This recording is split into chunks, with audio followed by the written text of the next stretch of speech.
नमस्कार मित्रों, माई smart school channel के तहत एक ये इनिशिएटिव जो हमारे विद्यालय ने लिया, राजकीय उच्च माध्यमिक विद्यालय वस्सी ने, उसमें अभी संस्कृत की एक जनरल क्लास होने जा रही है जिसमें सामान्य ज्ञान की बातें, संधि समास इत्यादि चल रहा है। उसमें प्रारंभ में हम संधि की बात कर रहे हैं, जिसमें तीन संधियों के बारे में हमने बात कर ली है। एक दीर्घ संधि, एक गुण संधि, एक वृद्धि संधि। उसके बाद आज एक नई संधि की ओर हम आगे चलते हैं, बढ़ते हैं। उस संधि का नाम है अयादि संधि। पूर्व की भांति यह संधि भी बहुत सरल ही है और आपने बेसिक रूल्स पढ़े ही हुए हैं कि ये धन अथवा प्लस, इसके पहले वाला पूर्व पद, बाद वाला उत्तर पद, प्लस के जस्ट पहले, प्लस के जस्ट बाद, दो वर्णों के स्थान पर संधि होगी, एक वर्ण होगा, इत्यादि आदि। आज हम जो पढ़ने वाले हैं अयादि संधि, इससे पहले हमने वृद्धि संधि जो पढ़ी है, उस वृद्धि संधि का जस्ट उल्टा अयादि संधि में होगा। जैसे हमने वृद्धि संधि में क्या पढ़ा था, मैं आपको लिख के बता देता हूं कि जैसे ये वृद्धि कि अ या आ धन ए या आई, अ या आ धन ओ या औ। जनरली इन दो की बात करेंगे। इसके स्थान पर आई होगा, इसके स्थान पर औ होगा। ये वृद्धि संधि में हमने पढ़ा था, बहुत सामान्य सा रूल्स। इसी का जब हम उल्टा करेंगे तो वो ही रूल्स अयादि संधि में आएगा। जैसे जो पहले है उसको बाद में कर दीजिए, जो बाद में है उसको पहले कर दीजिए। जैसे ए के बाद में यदि कोई स्वर है, कोई भी स्वर, इसी प्रकार से आई के बाद में कोई भी स्वर है, अ, ई इत्यादि, उ इत्यादि सभी। ओ के बाद कोई स्वर है तो भी, और औ के बाद कोई स्वर है तो भी। अभी तक हमने देखा कि दो वर्णों के स्थान पर एक वर्ण हो रहा है। अब यह संधि ऐसी स्टार्ट हो रही है कि जहां दो वर्ण नहीं है, पीछे वाले का योग है और पूर्व वाले के स्थान पर कुछ नया शब्द अथवा नया वर्ण होने वाला है। अभी हम इसके उदाहरण के माध्यम से आपका और क्लैरिफिकेशन बढ़ जाएगा कि क्या है वास्तव में ऐसा। लेकिन आप देखिए, ए के बाद में यदि कोई स्वर है तो ए के स्थान पर अय होगा। ऐ के बाद कोई स्वर है तो ऐ के स्थान पर आय होगा। ओ के बाद यदि कोई स्वर है तो उसके स्थान पर, ओ के स्थान पर अव होगा। औ के बाद यदि कोई स्वर है तो औ के स्थान पर आव होगा। बहुत सरल। आप देखिए, अय आदि में है इसलिए इसका नाम पड़ा है अयादि संधि। अय सबसे पहले है इसलिए इसका नाम अयादि संधि है। जैसे बहुत सरल लेते हम, ये जानते ही आप वर्ण, ठीक है, अथवा अन ऐसा कर दो एक बार समझने के लिए या सभी बच्चों के लिए। पो धन अन, पूर्व पद, उत्तर पद। पूर्व पद का अंतिम वर्ण क्या है? ओ। सीधी है, आपको दिख भी रहा है, नहीं दिख रहा है तो आप इसका उच्चारण कीजिए, बोलिए, आपको आवाज आ जाएगी। पो ऐसा तो ओ है। अब जैसे पहले होता था कि इन दोनों वर्णों के स्थान पर एक वर्ण होता था, अब इसके बाद से ऐसा नहीं होने वाला है। अब एक वर्ण के स्थान पर ही एक वर्ण होगा और पीछे वाले का योग होना चाहिए, यानी वैसी परिस्थितियां होनी चाहिए। जैसे देखिए, पीछे क्या है? अ है तो ओ के बाद स्वर है, तब इस संधि के रूल्स लागू होंगे, ऐसा इसका कहना है। ऐसे इसके रूल्स है। अब ओ के बाद में स्वर है, जरूर है स्वर, तो ओ के स्थान पर क्या होगा? अव हो जाएगा। अब आप देखिए, ये ओ है, ओ के स्थान पर अव हो जाएगा। कुछ भी नहीं करना है, बहुत सरल है। ओ है, ओ के स्थान पर अब हो जाएगा। इसको लिखने की कोई जरूरत नहीं है। अब भले आप लिख सकते हो, ओ के स्थान पर अब हो गया, आपने ओ निकाल दिया तो क्या बचा? प, वो भी आधा, क्योंकि स्वर का विच्छेद हो गया यहां से, ठीक है। प आधा है, ओ के स्थान पर अब हुआ है, अब रहेगा। पहले वाला पहले लिखो, बाद वाला बाद में लिखो, और अन, ऐसा कर दो क्योंकि पीछे अन है। अब आप इसको मिला दो तो जो भी रूप बनेगा, देखिए प आधा है, स्वर मिलेगा, प ऐसा होगा, व आधा है, स्वर मिलेगा, व और न, पवन। इसको आप, ये हिंदी में भी चलता है ऐसा, संस्कृत में कर देंगे तो नपुंसकलिंग के आधार पर पवन में ऐसा। कुछ भी इसमें हार्ड नाम की चीज नहीं है, काठिन्य नाम का चीज नहीं है। आप सीधे नियम बना रखे हैं, उनको देखिए, उनके आधार पर चलते जाइए। और दूसरा देखते हैं हम, जैसे मैंने आपको ये ओ का बता दिया, इसके बाद एक काम करते हैं, सीधा औ का ही ले लेते हैं। अभी ए ऐ को भी ले लेंगे, सीधा औ को ही ले लेते हैं। जैसे 9 नंबर 2, 9 धन ई का। अब देखिए मैंने ई इसलिए लिखा है ताकि आपके ध्यान में रहे कि कोई भी स्वर, केवल अ ही नहीं, कोई भी स्वर पीछे है तो इस संधि के रूल्स, अयादी संधि के नियम लागू होंगे, ऐसा कहना है। आपके ध्यान में रही बात। अब पीछे स्वर है और आगे औ है, अयादी संधि होगी। वृद्धि संधि में क्या होता?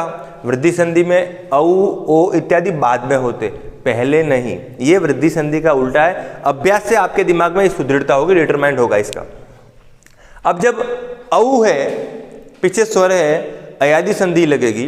अब अयादी संधि में औ के स्थान पर क्या होगा? आव, सीधा। अब औ है, औ के स्थान पर आव हो जाएगा, तो आप ये आव कर दीजिए। दूसरी बात, आपने आव लिख लिया, औ निकाल दिया, तो क्या बचा? न भी कैसा बचा? आधा। ये सब बेसिक बातें पहले वाली कक्षाओं में हम चर्चा कर चुके हैं। न आधा बचा, औ के स्थान पे आव होगा, और पीछे जो बचा है उसको वैसा का वैसा लिखना है। ये संधि वैसी नहीं है कि जब दोनों को निकालना, दोनों वर्णों के स्थान पर एक वर्ण करना है। यहाँ एक वर्ण के स्थान पर एक वर्ण ही होगा, तो आप ई को ऐसा लिख लो, अब इसको मिला लीजिए, जो भी मिलेगा। जैसे न, आ आधा है, आ पूरा है, व्यंजन आधा है तो व्यंजन में स्वर मिलेगा ही। ना, व्यंजन आधा है, व आधा है, स्वर मिलेगा। वी, क, नाविक। इसको आप संस्कृत में लिखेंगे विसर्ग आ जाएगा पुल्लिंग के आधार पर, तो नाविक। इतना इस मूल पढ़िए आप भाषा के रूल्स को। अलग अलग भाषा के, कुछ भाषाएं बेसिक फंडामेंटल सभी भाषाओं के लगभग वर्तनी भेद को छोड़ करके लगभग समान ही चलते हैं। दूसरी बात, अब जैसे यहाँ ये आपको समझ में आ रहा होगा कि ये कैसे याद रखें कि यहाँ ई है, यहाँ ओ है। इन सब के बारे में ये एक बार सभी संधियां पूरी हो जाए, एक बार उसके बाद ये ज्ञान कैसे आपके मन में स्थायी रहे, इन बारे में एक ऐसा कॉन्सेप्ट क्लियरिंग अथवा एक ऐसा मेथड कर देंगे कि आपको देखते ही समझ में आ जाए कि यहाँ कौन सी संधि है, ये संधि है तो क्यों है, आपको देखते ही समझ में आ जाए। ऐसी एक कक्षा सभी संधियों के होने के बाद, एक कक्षा बहुत छोटी सी और बहुत सरल और सुफल कर बनाने की कोशिश करेंगे। तीसरी बात, अब देखिए, आप एक उदाहरण, ओ का उदाहरण हो गया, औ का उदाहरण हो गया, अब ए का उदाहरण ले लेते हैं, ऐ का उदाहरण ले लेते हैं। ए को देख लीजिए आप, जैसे बहुत प्रचलित उदाहरण है,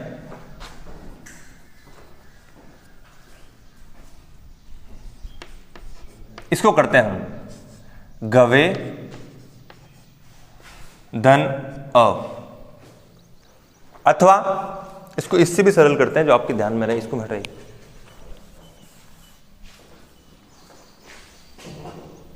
जैसे ने धन अन, बहुत सरल। अब देखिए, पूर्व पद है, ये उत्तर पद है, पूर्व पद का अंतिम वर्ण ए है। अब पूर्व पद में ए है तो अयादी संधि ही होगी, ये मैंने आपको बताया, क्योंकि यदि ए ऐ ओ औ पीछे होता तो वृद्धि संधि होती। पूर्व पद में ए है, अयादी संधि ही होगी। ये ए अयादी संधि होगी तो ए के स्थान पे क्या होगा? देखिए आप, ये ए के स्थान पर अय होगा। अब आप यहाँ अय लिख लीजिए, क्यों? क्योंकि ए के स्थान पर ही होगा। इससे पहले वाले संधि में वापस बता रहा हूं, हमने पढ़ा है 2 वर्णों के स्थान पर एक वर्ण होता है, अब एक वर्ण के स्थान पर ही एक वर्ण होगा। पीछे वाले वर्ण का ओनली संयोजन होगा, संयोग होगा, योग होगा कि उसके होने पर होगा। पीछे देखिए अ है, स्वर है, तो स्वर के होने पर ही अयादि संधि होगी यदि पीछे है। अब देखिए ये पूर्व पद ए है, ए के स्थान पर अ होगा। आपने जब ए निकाल दिया है तो क्या बचा? न बचा। न भी कैसा बचा? आधा बचा। आधा क्यों बचा? क्योंकि आपने ए निकाल दिया है, इसके अब ए है ही नहीं, वस्तु तो अब ए के स्थान पर अ आ गया। अब फिर पीछे जो बचा अन, अब आप इसको मिला लीजिए, जो भी बनेगा न आधा है अ मिलेगा, य आधा है अ मिलेगा, य न य न।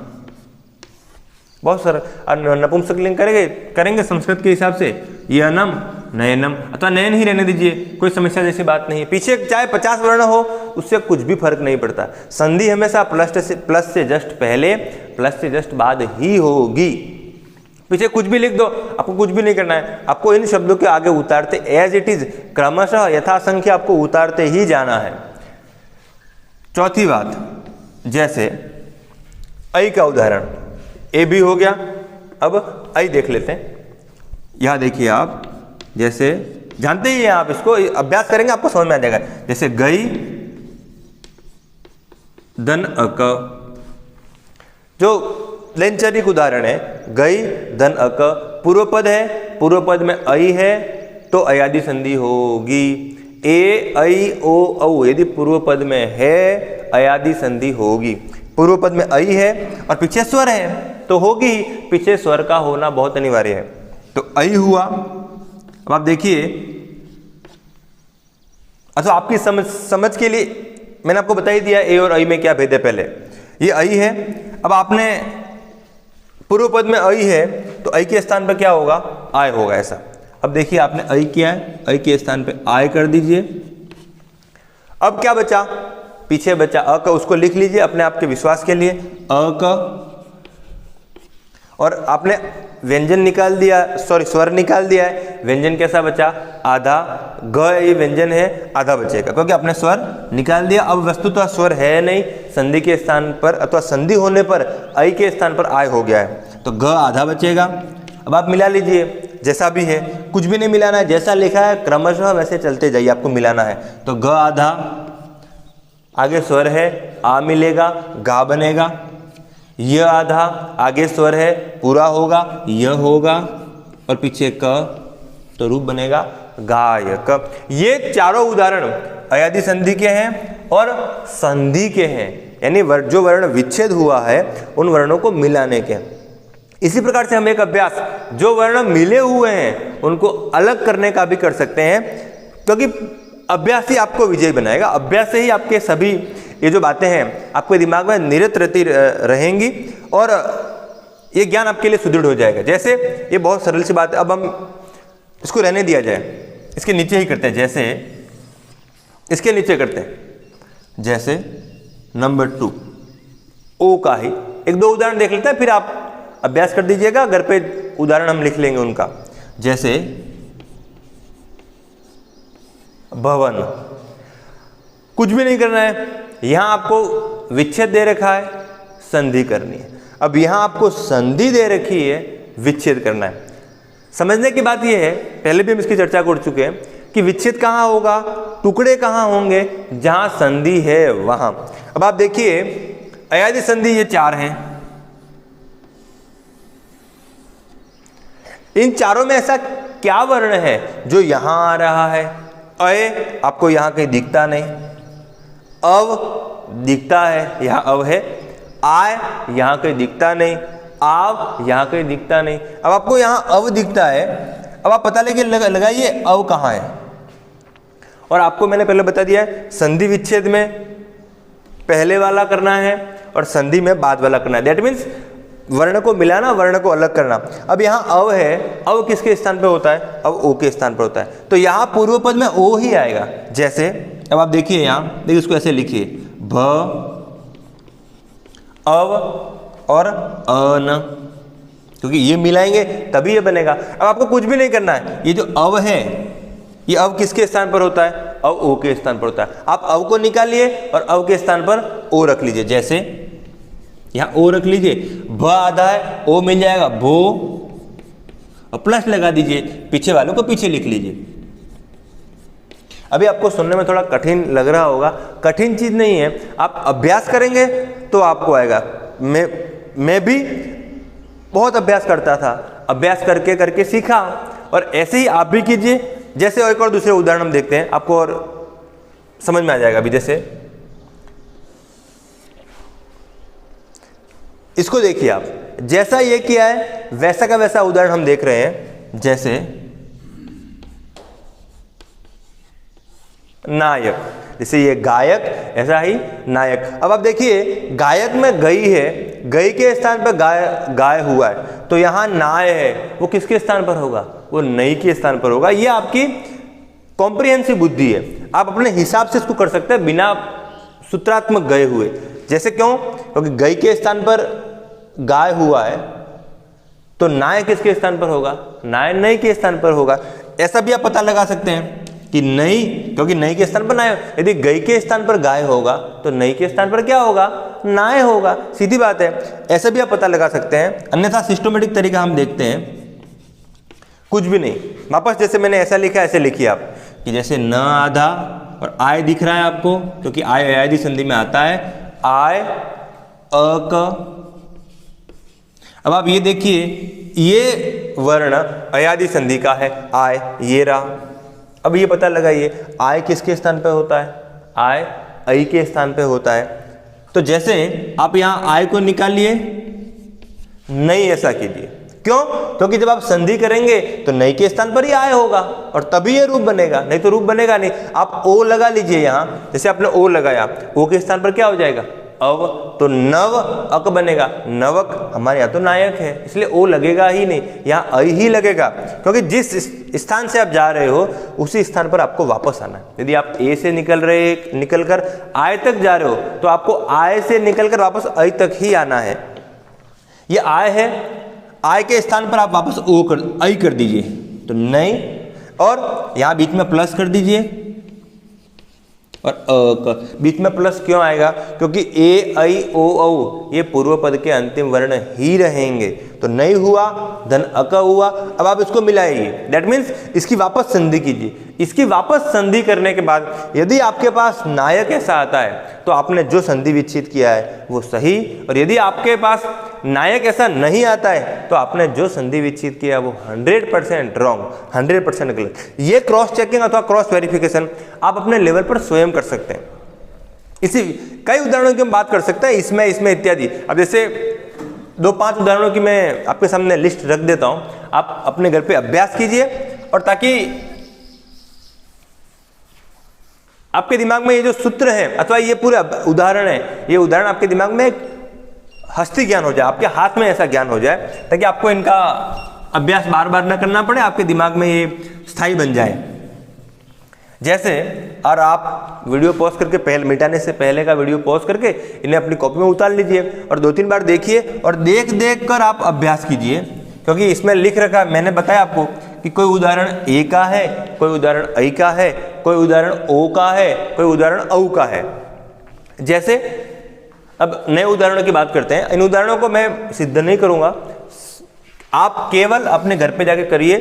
जैसे ए का उदाहरण लेते हैं, यहाँ ए के लेते हैं, यहाँ ऐ के लेते हैं, यहाँ ओ के लेते हैं, और यहाँ औ के लेते हैं।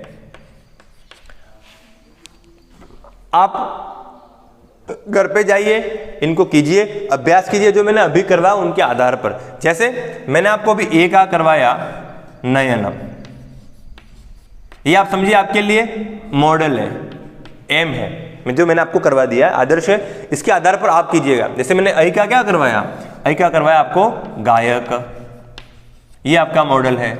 मैंने ओ का क्या करवाया, पवन, ये आपका मॉडल हो जाएगा। औ का क्या करवाया, मैंने आपको औ का नाविक करवाया, ये आपका मॉडल हो जाएगा।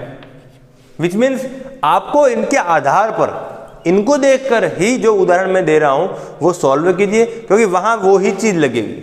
आप नाविक कर लीजिए, नाविक के आधार पर आप इसको सॉल्व कर लीजिए। पावक को अथवा पावकः को। ठीक है, यहाँ पीछे विसर्ग लगा दीजिए, मत लगाइए, कोई फर्क नहीं पड़ता। समझने के लिए आप सीख लीजिए, उसके बाद आपको समझ, भाषा के नियम आपको स्वतः समझ में आ जाएंगे कि यहाँ विसर्ग आएगा या नहीं। लेकिन फिर भी अभी समझने के लिए आप ओनली पावक ऐसा कीजिए अथवा पावक ऐसा भी कर सकते हैं, कोई समस्या, पावक ऐसा ही रखिए। दूसरा भावुक, आप जानते ही है ये दैनचरिक शब्द है कि वह लड़का भावुक हो गया, ऐसा भी आप कीजिए आप समझने के लिए। इसी प्रकार से आप यदि करना चाहें तो भावना, ये भी कर सकते हैं अपने समझ के लिए। हर उदाहरण, लगभग उदाहरण संधि के माध्यम से रूप का निर्माण कर सकते हैं, बन सकते हैं, लेकिन वो सार्थक है निरर्थक है ये बात की बात है। आपके समझने के लिए कोई भी उदाहरण काम में आ सकता है। आप औ में इन तीनों उदाहरणों को कीजिए, किसके आधार पर करेंगे? नाविक के आधार पर। नाविक को ऑलरेडी मैंने बता दिया, मैं जैसे लिख भी देता हूं, जैसे नाविक में क्या बनेगा? नौ धन इक। इस नौ धन इक के आधार पर आप इनको कीजिए। ये ध्यान रखिए कि यहाँ ई है तो इन सब में ई आना कोई जरूरी नहीं, पीछे क्या स्वर आएगा जिसके आधार पर इसका निर्माण होगा वो आपके दिमाग में स्पष्ट होना चाहिए। जैसे यहाँ अका आना चाहिए, यहाँ क्या आना चाहिए आपको दिख रहा होगा, यहाँ क्या आना चाहिए ये भी आपको दिख रहा होगा। आप जो संधि विच्छेद करेंगे उसको वापस संधि बनाइए और तब ये रूप आता है तो ही आपका संधि विच्छेद सही कहलाएगा। जैसे यहाँ इस मॉडल का हमने बनाया था पो धन अन। अब इसके आधार पर आप तीन उदाहरण जो मैं लिख रहा हूँ, ये मॉडल हो गया आपका, इसके आधार पर तीन उदाहरण आप सॉल्व कर कीजिए अपनी कॉपी में। जैसे भवन मैंने करवा ही दिया, एक ऐसा कर लीजिए।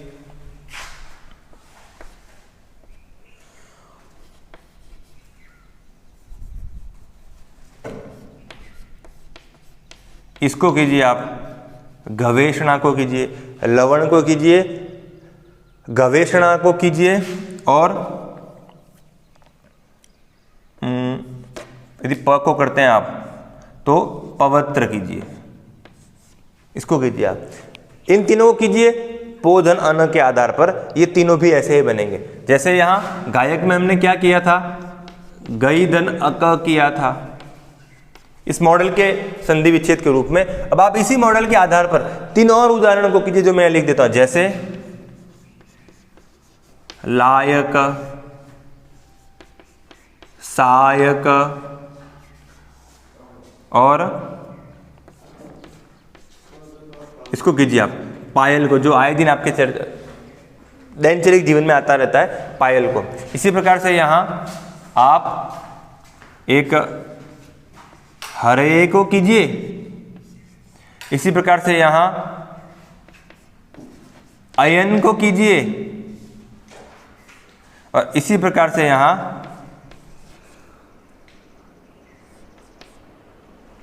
गयश को कीजिए। अथवा आप समझने के लिए, आप समझने के हिसाब से इनका आप स्वतः आप अपने रूप में इनका संधि विच्छेद करेंगे। जैसे यहां क्या बनेगा? ने धन अन। एक काम कीजिए, गईशा कीजिए। इस मॉडल के आधार पर, इस मॉडल उदाहरण के आधार पर आप इन तीनों को सिद्ध कीजिए जैसे मैंने कर रखा है। इसके आधार पर इनको कीजिए, इनके आधार पर इनको कीजिए, इनके आधार पर इनको कीजिए। इससे क्या होगा कि आपके ये पूरा कॉन्सेप्ट क्लियर हो जाएगा इन उदाहरणों के माध्यम से। इनका अभ्यास जो उदाहरण मैंने करवाए हैं अथवा जहाँ भी जिस भी सोर्स से आप पढ़ाई कर सकते हैं उनके आधार पर इन उदाहरणों का अभ्यास कीजिए, अयादी संधि को क्लियर कीजिए। बशर्ते आपको जो प्रारंभिक बात मैंने बताई कि इस संधि में दो वर्णों के स्थान पर एक वर्ण नहीं होगा। जो प्रारंभ में होता था वो तीन संधियों में ही होगा, दीर्घ, गुण, वृद्धि। अब किसी भी संधि में दो वर्णों के स्थान पर एक वर्ण होने वाला लगभग नहीं आएगा। अब जो आने वाले एक दो दिन में तो आएगा तो देख लेंगे, लेकिन 99% हम वो ही पढ़ेंगे जो आपके सामान्य जीवन में जिन संधियों का बार बार काम पड़ता है, और उन संधियों में अब आपके दो वर्णों के स्थान पर एक वर्ण नहीं आएगा।